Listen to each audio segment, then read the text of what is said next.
Rise and shine, dear lights, and welcome back to another episode of Light Me Up. I am your host, Brandon Bryant, and I count it an honor to be here with you today. This is a place where you can learn, grow, heal, and be inspired. For those watching on YouTube or Spotify, things look a little bit different in my background as I am recording remote this weekend in the beautiful, stunning capital region of New York State. So if you hear the beauty of Mother Nature or the hum of an air conditioner, you'll know why. Whether you're tuning in while making your morning cup of coffee or on a light jog through the neighborhood, or finally taking that moment just for you, thank you for being here. Now, I've got something special cooked up for us today, but be sure to stick around until the end for my Vibe of the Week, a segment where I will share a song that's been on repeat in my mind. Sometimes they'll be classics, and other times they will be brand new gems that I've stumbled on, and I'm so excited to share them with you. This episode is about something essential to your peace, your joy, and your growth: boundaries. But not just any kind of boundaries. We're talking about setting healthy boundaries, the kinds of boundaries that are rooted in love, clarity, and self-respect. Have you ever said yes when your whole body was screaming, "No, don't do it, girl"? Have you ever found yourself drained from conversations, relationships, or commitments that just don't serve your highest good? Trust me, you're not alone, my light. Setting boundaries can feel scary, awkward, nerve-wracking, and even guilt-inducing. I'm a testament to that. But what if I told you that protecting your peace is one of the most loving things you can do? Let's talk about what boundaries really are and how they set you free. Let's start with this. Boundaries are not about building walls. They're about building bridges back to yourself. Oh yeah, I felt that in my spirit. Think of the boundaries as deeply meaningful, precious lines that we define where you end and someone else begins. They're how we protect our energy, our limited time on this planet, and our emotional well-being. When setting boundaries, you can be kind and clear. You can be loving and firm. Setting boundaries might feel like you're pushing people away, but in reality, it's the key that teaches others how to treat you with kindness and respect. As someone once told me, you teach people how to treat you. Now it's time for some real talk. Here are 3 questions I often hear about setting boundaries. Question number 1, but isn't setting boundaries selfish? No, love. Boundaries are self-honoring. It is the gift you give to yourself and others daily. Talk about a double rainbow blessing. They prevent resentment, miscommunication, and burnout.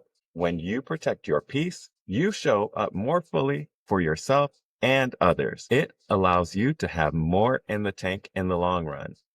As a recovering people pleaser and perfectionist, I spent way too much time thinking, if I take time to replenish my energy and rejuvenate when someone needs something from me, I won't be respected and people will think less of me.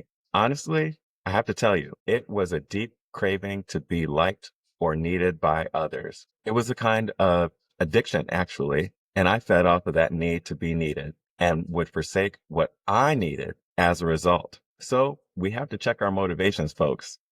Ask yourself this: are you showing up because someone truly needs you and you have the time, energy, and capacity to be there to provide support and care genuinely? Or are you doing it simply to be seen doing good? Hello, somebody. I hear myself talking here. If the latter is true, you may be showing up for the wrong reason. If we're keeping it 100, you aren't showing up for them. You're showing up to be seen showing up for them. Okay. And at the end of the day, it's all about communicating your heart's desire, setting healthy boundaries without abandoning your truest self. Next question.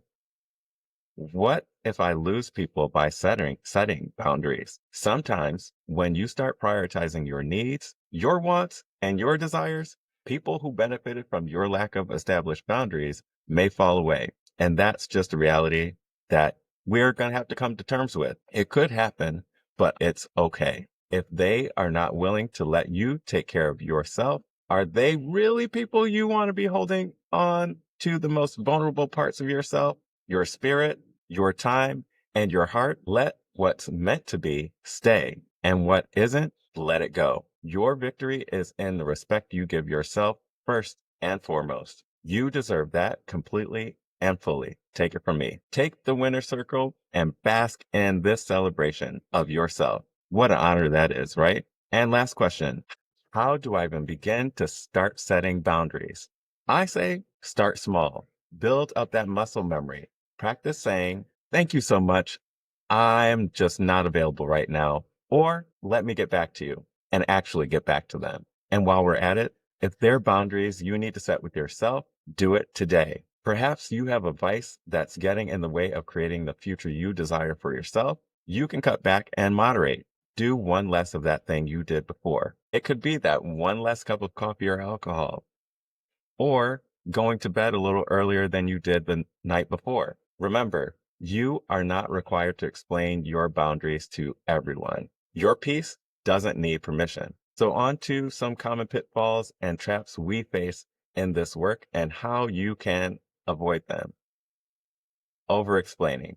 No is a full sentence. Sometimes we fill our no with a bunch of extra words. You don't need to justify your boundaries. Another thing we do, we wait too long. We get angry or frustrated with the other person when we could have just avoided unnecessary angst by being honest with ourselves. Boundaries are harder to set when resentment has already built. Here we go.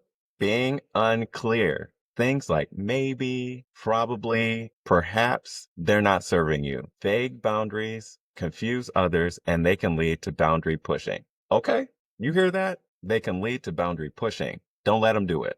And one last thing we might do is guilt tripping ourselves. Guilt is a normal response, but it's not a reason to abandon your needs. I think that one speaks for itself. And here are some loving reminders as we wrap up.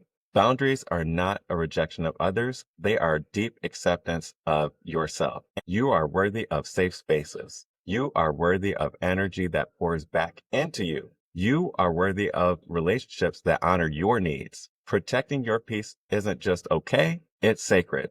Honor that peace now. I'd like to share a journal prompt with you this week.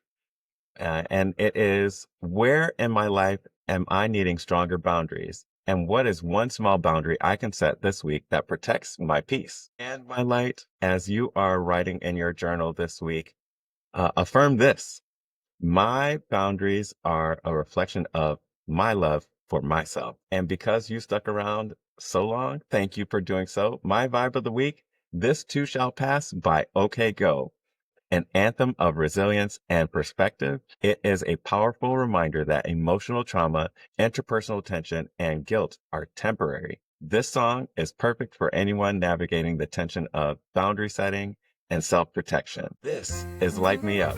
Thank you for letting me share this space with you. If this episode resonated with you, share it with someone who's learning to honor themselves too. And don't forget to like, subscribe, rate, and leave a comment wherever you're listening or watching. Follow along on Instagram at Light Me Up Podcast or connect with me at Shine with Brandon. And for more soul-stirring episodes and updates, visit lightmeuppodcast.com. And until next time, keep shining your light.